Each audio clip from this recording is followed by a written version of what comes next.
Welcome to Faith Over Breakfast. My name is Eric Siepen. I am one of the hosts of Faith Over Breakfast along with Andy Littleton. Both of us are taking some extended sabbatical this summer, so the following podcasts are the highlights or lowlights of Faith Over Breakfast. We're hoping to bring forward some of our many episodes that you might have forgotten about and would enjoy or have never heard. So, over the next 2 months, I encourage you to explore and find out all about Faith Over Breakfast by listening to our summer series replay of the best and worst of Faith Over Breakfast. Welcome to Faith Over Breakfast. You are listening to a podcast by Pastor Eric Siepen and Pastor Andy Littleton. If you enjoy Faith Over Breakfast, we encourage you to rate it on the Apple Podcast app, on Spotify, or Google Play. Thank you and enjoy the podcast.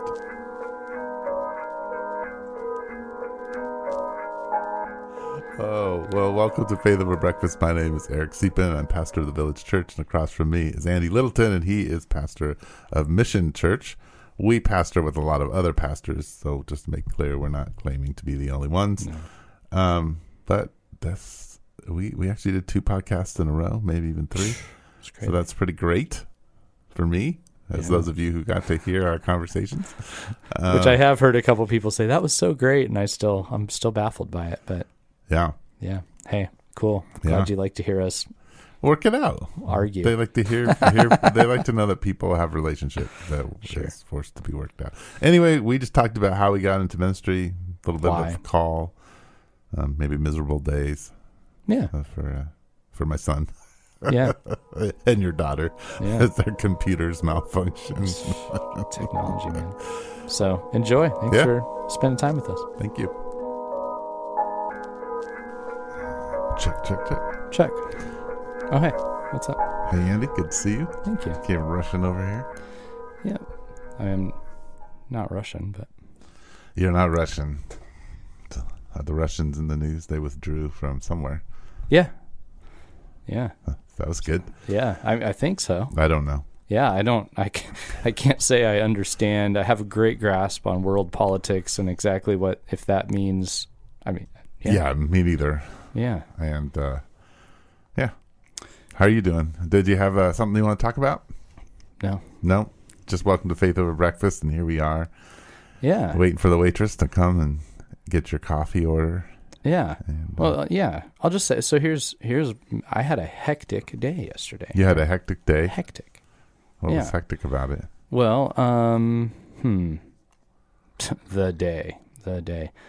Yeah. I mean, do you ever have one of those where you're just, everything feels you're a little perpetually behind, and then extra things. It's called Tuesdays, Andy. No. No. This is a whole nother deal. I'm talking about Monday. And then you're like, I got to get somewhere. Oh, I'm out of gas and I got to stop. And so there's just the and then my daughter, calls me and goes, my computer cord literally snapped off and I can't use my computer. This is why I've been needing a new battery. I'm like, right. Yeah. But so now, what do we do? I hear you. One of those. I feel your pain. And then that's just a couple of the things. So that's. Have I ever had a day like this? No, but you've never had one, no. No, well, I may have, but my son recently had a day like this that I thought I could offer you as like a consolation. I don't want it. Okay, never mind. No, I'm just. And why don't you just read me Alexander and the Not Good, Very Bad, Horrible Day or whatever it is? But he had one of those. Yeah. No, you can tell me about it. So he decides to go to Target and he makes some weird joke to my wife about how, he's going to get in an accident or something like that. Oh. And then turning into Target, he accidentally ran into a phone pole and, ripped off our bumper on the car. So that's part one. Okay. Part two is then he goes to school a day or two later and dumps an entire cup of coffee that he put sugar in his coffee, apparently, or as a sweet drink, all over his brand new laptop. Oh. So that's bad, Then number 3 is he has this really cool, I don't know if you've seen these things, but they're paper tablets. Oh, I've kind of heard. It's like it really tries to imitate paper, but it allows you to digitally organize everything. Yeah. That was stolen at the U of A from him. And yeah, so then it continues. Then he was having trouble with, he has all of his college paid for, but then they were trying to charge him $4,000. Yeah. And so it's just one of those, he's had a series of events where you're like, wow, you've just got initiated into adulthood. Yeah. And that's it all happened at once. So what I hear you saying, my consolation prize is just like welcome to adulthood. With you're saying my son has entered adulthood, which sucks. Yeah. And you're telling me that's just. Well, I feel like now. Thanks. That's very pastoral. Your daughter getting her cord ripped off or whatever. I feel like it's not. You've already experienced everything, and now you get this moment, at least with her, to experience all of the calamities, again. Yeah. But you had more calamities, it sounds like. So the laptop was just the beginning of your day. Yeah. No. And the gas station. Here's the thing. I say all that. I also just had an incredible. So my favorite part of the day, and this is actually okay. This is Monday. Here's our topic for the day. Topic for the day. What these words came out of my mouth. So I was trying to relate to my family why the day was just hectic, and I was kind of going, and then I went, but there's this hour and a half where I was sitting with a guy who's a new believer. And we read the Bible together, and he asked me, he had questions, hearing him think through what something might mean, and me going, oh, I didn't think of it that way. It's cool to hear your take on it as a fresh set of eyes. So we just read the first Psalm, spent about the best Psalms in the whole thing. And that was my humble opinion. So these words came out of my mouth. I said, that's why I got into ministry, and I want to be doing more of that. And I think maybe the rest of the day, it wasn't just ministry stuff, but maybe it helped me see how good that part was. I don't know. But even without the rest of the day, even if the rest of the day had gone smooth, that still is why I got into ministry and what I wish I was doing more of. So maybe why did we get into ministry? What do we wish we were doing more of? This is a message to our churches, denomination, the world.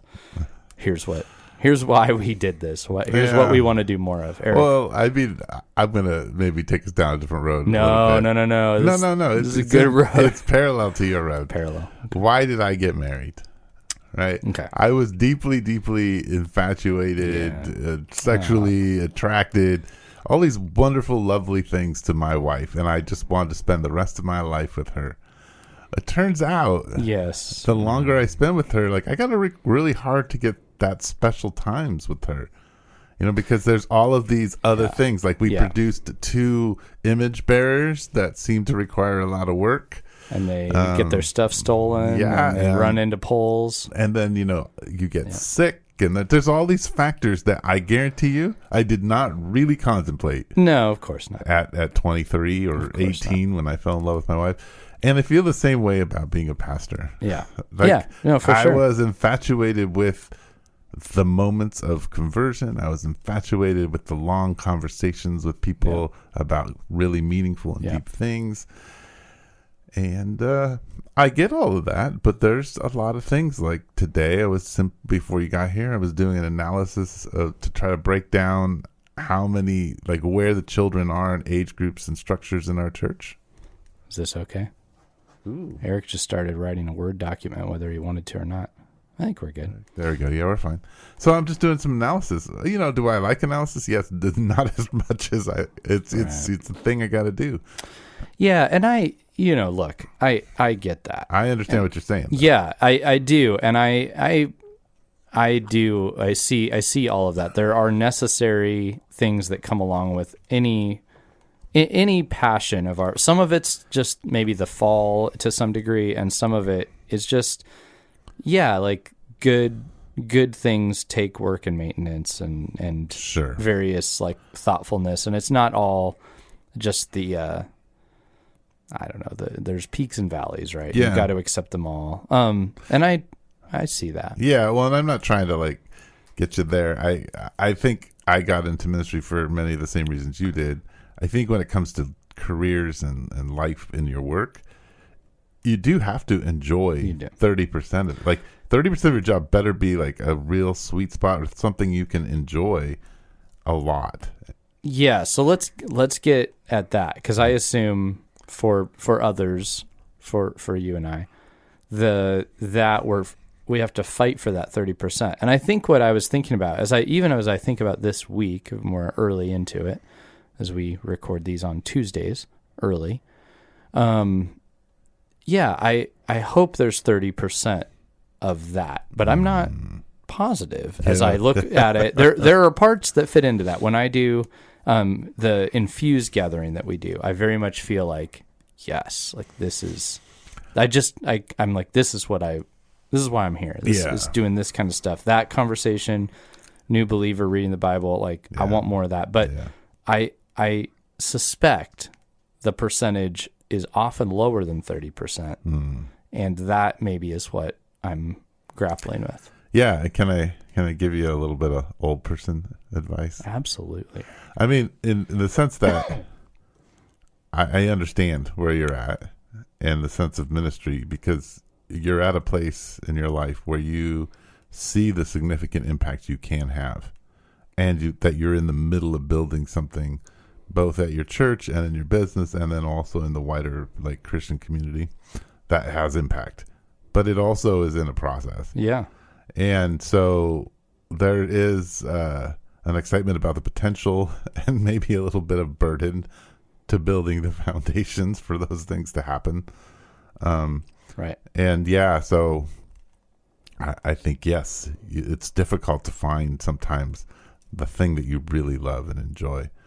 I will say after, 20 some odd years of planning a church and being in ministry since I was 18, I have gotten to the place where I'm like, well, I do pretty much enjoy all of it. Okay.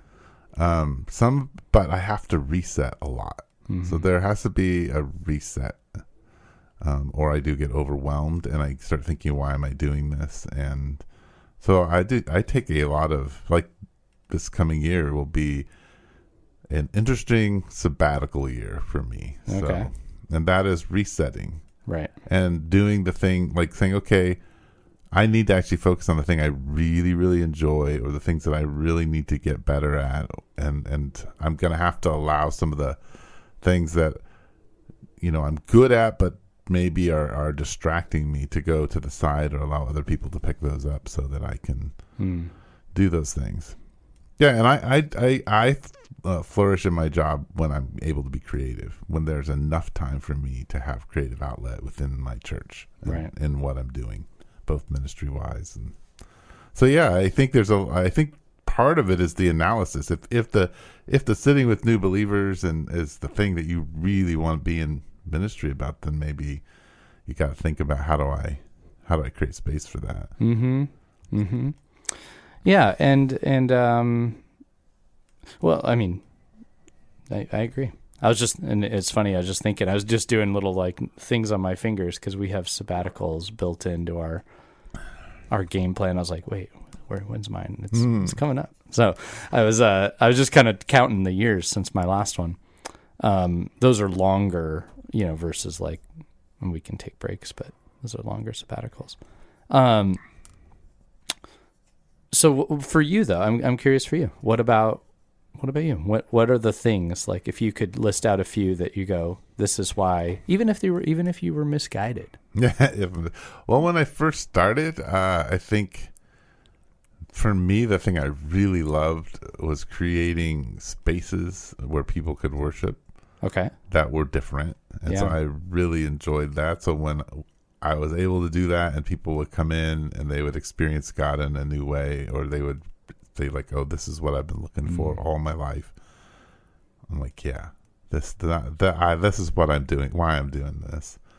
To be honest, I got into ministry because I think at its most, I don't know if it's selfish, but at its most base thing is I wanted to create a church that I wanted to go to. Yeah. And that I could invite my friends to. But it wasn't, a lot of times I heard like with church planners, I'm not making a church for myself. I'm making a church for the people who don't have a place. And I'm like, I'm making a church where I would go and feel willing to have other people come with me that I know and love. And so that's where I was started, and I get super excited about is when I really enjoy church and worshiping God, and it's connecting to me, because then I feel empowered to invite and engage other people. It's interesting you say that, because I've told people that, and this is true, the Mission Church is not my ideal church. And what I mean by that, it's interesting because I actually do love it, and it is my favorite one. And it is where I would want to go and invite my friends, because I always felt like the church experiences I would have would be, I often felt like this wouldn't connect with people I know, love, and I want to see come to Jesus. Like that's what was missing. Yeah. So it wasn't so much about just and what I mean when I say that is when people will talk about, well, I don't really like the music. And I'll go, I like 1990s country and underground rap. Like, find me a church where I get that, like that combo, like where. Well, you should be working on that, because there's probably a lot of people. There probably are. There is a whole genre that combines those two. I actually hate that genre. I don't like them. The country that mixes with the underground rap. That's interesting. I would want 1 week to be 90s country week and 1 week to be underground hip hop week. Don't try to fuse the two. That would drive me insane. Actually, the genre that puts them together annoys me to all. I figured it did. My daughter likes it. Oh, well, hey, I respect that. That's the only way I know about it is last week she told me about it. I haven't even heard any of it yet. She said she was going to send me a playlist. I'm like, okay, that sounds weird. Hey, enjoy. It's not for me, but that church, I don't know if I can handle that church. Yeah. That's too far. Well, but my point is, so it's not my exact preferences, excuse me. But the thing I love is that we are trying to engage people who aren't used to church. Yeah. And that's what maybe is my ultimate preference in it all. Sure. So it is for me in that regard. Yeah, I think for me, the other thing, I guess I say this a lot, like, I was driven to create a community both for myself and people who didn't know Jesus, they could come. But that's actually not true. I think I have always felt called to just people who are broken and don't have a place. Yeah. I have never been one of those like, we need to see tons of people come to Christ, and we need to. I'm really interested in seeing disciples being made and people who have been in bondage to their own brokenness and things that have been done to them, or just their poor, long choices based on just their stories and all that, to have a place of healing and to realize that they have really good things to offer, and they have good things to offer me. And I think that's more important. I get super excited when I see, husbands being husbands and wives being wives, and learning to parent when they grew up in chaotic homes. And now they're creating stability for their children. One of my favorite things to say to people is, look at your children and then look at your life. And when you were a kid, it's not the same. Look what you've done. Look what the kingdom of God has done. And that is really powerful moments. And just for me to watch these lovely children who are being parented by parents who grew up in just chaotic spaces in their lives, and really hard spaces. And that's just beautiful to me.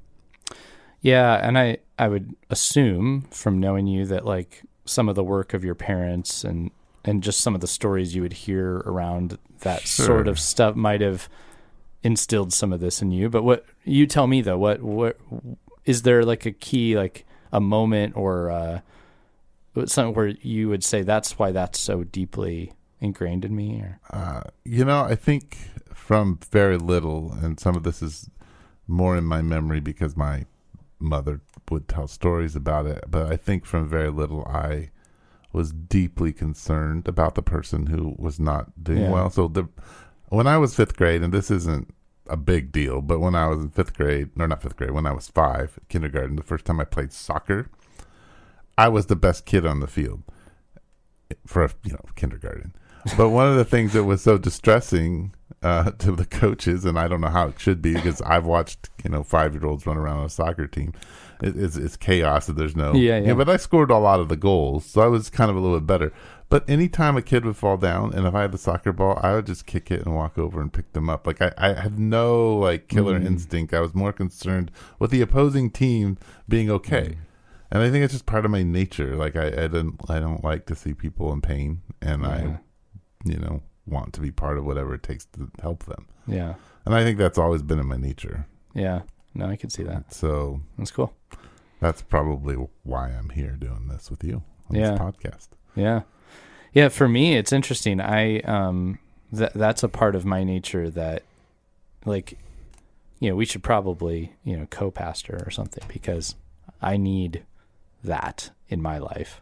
Like I need people beside me that are more like that, because that isn't my strong natural bent. I see it, and I have to like work in myself to be like, okay, go help them back up, But my, like a key point that I can look at would be, so my best friend growing up became very disillusioned, skeptical, kind of mad at the whole thing, and started like, and I think he and I both ended up, we were in Christian middle schools, and that's where we got to know each other, and we both went to secular high schools, and we both developed friend groups that were not full of Christians. Right. So there's him and then our friend groups. And I actually I got a little taste of something in high school.